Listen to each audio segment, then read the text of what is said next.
कहती हूँ, आज तेरा ये बेटा तुझसे हाथ जोड़कर ये कहता है कि मुझे सत्य की राह दिखाओ माँ। मेरे मन में बरसों से कुछ प्रश्न उठ रहे हैं, मुझे उनका उत्तर दो माँ। यदि मुझसे कुछ भूल हुई है तो अपना बेटा समझकर मुझे माफ कर दो, पर मुझे अपनी सत्य की पहचान दो। मुझे दर्शन दो माँ, मुझे दर्शन दो। मैं रोज तुझसे यही प्रार्थना करता हूँ और तू है कि मेरी सुनती ही नहीं। आज तो तुम्हें मुझे दर्शन देने ही होंगे, वरना मैं यहाँ से उठने वाला नहीं।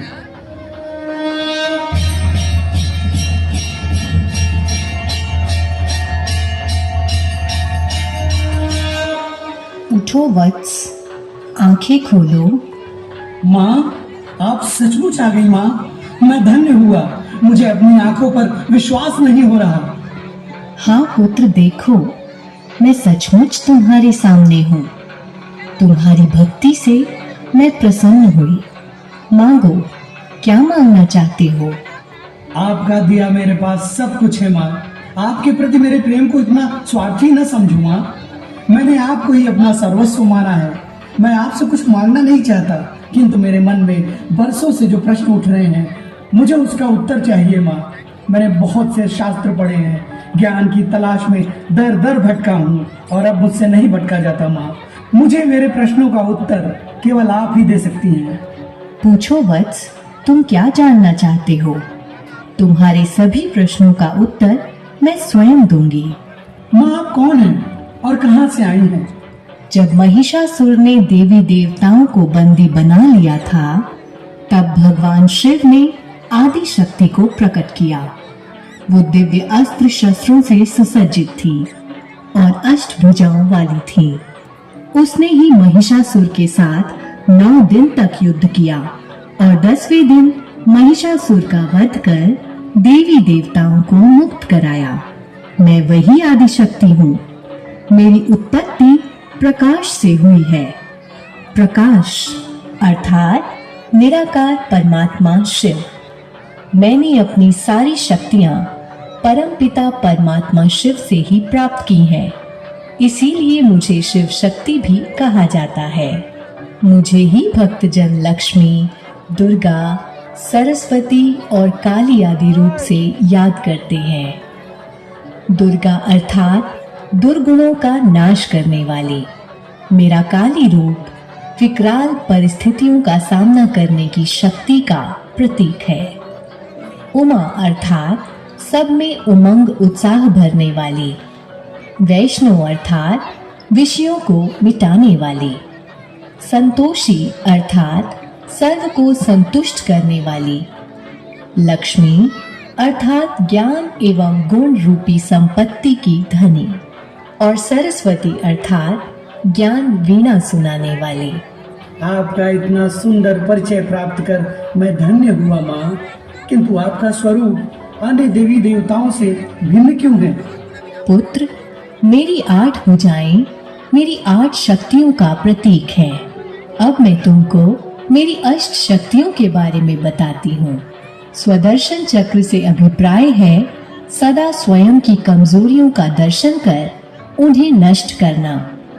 मेरा त्रिशूल मन, वाणी और कर्म द्वारा इन 5 विकारों पर विजय प्राप्त करने की निशानी है।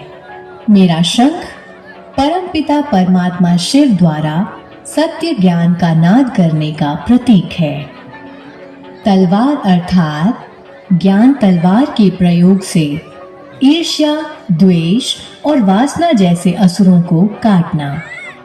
और धनुष बाण का अर्थ है लक्ष्य पर अपना ध्यान केंद्रित कर पुरुषार्थ करना।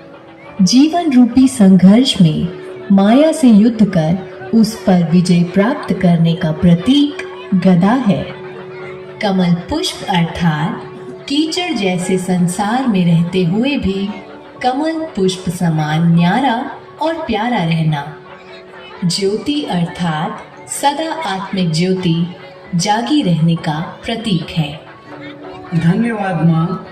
भारत में नवरात्रि का त्योहार बड़ी धूमधाम से मनाया जाता है, अतः अब मुझे नवरात्रि के विषय में बताएं।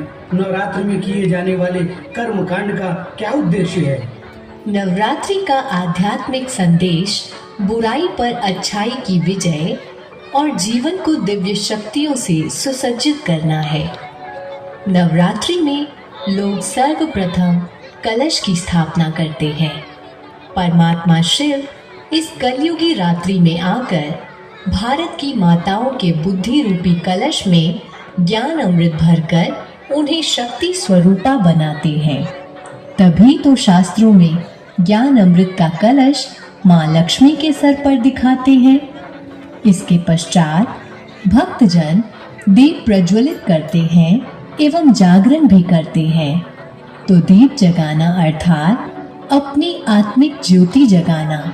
जब मनुष्य देह अभिमान से न्यारे होकर आत्मिक स्वरूप में रहने का अभ्यास करते हैं तो जागरण अर्थात आत्म जागृति आती है। फिर साथ ही मनुष्य व्रत, नियम और उपवास भी करते हैं। तो व्रत अर्थात विकारों का व्रत और उपवास अर्थात ऊपर में वास, जिसका अर्थ है बुद्धि द्वारा ऊपर रहने वाले परमात्मा को याद करना। पर माँ, मनुष्य तो इन बातों से अनभिज्ञ है, फिर इन सब कर्मकांड से उन्हें क्या लाभ मिलेगा? देखो वत्स, इन त्योहारों को मनाने के पीछे कुछ वैज्ञानिक रहस्य भी हैं। नवरात्रि में मनुष्य अपनी मानसिक एवं आध्यात्मिक शक्ति का संचय करते हैं। भिन्न भिन्न विधियों के द्वारा यही दिव्य शक्तियाँ पृथ्वी को संतुलित बने रहने की ऊर्जा प्रदान करती है। नवरात्रि के त्योहार मार्च और सितंबर में मनाए जाते हैं, जो संधि काल के मास हैं। इन मास में प्राकृतिक परिवर्तन होता है, जिस कारण से मनुष्य के तन और मन पर गहरा प्रभाव पड़ता है। ऋतु परिवर्तन और सौर ऊर्जा के प्रभाव से मनुष्य के शरीर में ऊर्जा का स्तर परिवर्तित होता है, जिससे मनुष्य में सकारात्मक ऊर्जा बढ़ती है। इसीलिए मनुष्यों ने इन त्योहारों का निर्माण किया है, जिससे उमंग उत्साह में रहकर मनुष्यों के जीवन में सकारात्मक ऊर्जा बनी रहे। इसके साथ ही ऋतु परिवर्तन के समय रोगाणु आक्रमण की संभावना बढ़ती है। अतः संपूर्ण स्वस्थ रहने के लिए मनुष्य उपवास एवं रास गरबा करते हैं, जिससे उनके शरीर का शुद्धिकरण होता है। यह सब रहस्य समझाकर तो आपने मुझे भाव विभोर कर दिया माँ। अब मेरे इस अंतिम प्रश्न का उत्तर भी दे। क्या आपने सचमुच महिषासुर का संहार किया था? क्योंकि मेरी समझ से तो जीव हत्या पाप है, और यदि पापी का नाश कर भी दिया जाए तो यह फिर से पुनर्जन्म लेकर एक और बड़ा राक्षस बन जाएगा। और फिर देवी तो ममता की मूर्त होती है ना? वत्स, महिषासुर कोई सचमुच का असुर नहीं है। यह मनुष्य की विकारी वृत्तियों का प्रतीक है। वास्तव में आज का मनुष्य पूर्व युगों में देवतुल्य था, जिन्हें महिषासुर ने अर्थात विकारों ने अपने वशीभूत कर लिया। इसी कारण मनुष्यों का आज ये हाल हुआ है। वे मनुष्य जो कभी संपूर्ण पावन थे, वे आज पतित बन गए हैं। इन मनुष्यों को पुनः पतित से पावन बनाने के लिए परमात्मा शिव को धरा पर अवतरित होना पड़ता है। परमात्मा शिव भारत की माताओं को शक्ति प्रदान कर उन्हें शिव शक्ति बनाते हैं और विश्व का कल्याण करते हैं। परमात्मा शिव धरा पर पधार चुके हैं वत्स, और हम सभी को राजयोग सिखला रहे हैं। तो अब हमें भी राजयोग के द्वारा अपने जीवन में 5 विकारों को भस्म कर प्रेम, शीतलता, ममता और करुणा जैसे दैवी गुणों को धारण करना है। हमें व्रत अन्न का नहीं अपितु विकारों का करना है। तो इन 9 दिनों के प्रत्येक दिन में किसी न किसी बुरी आदत का व्रत करें। इससे जीवन में पवित्रता स्वतः आ जाएगी, और जहाँ पवित्रता है वहाँ सुख, शांति और संपत्ति स्वतः आती है।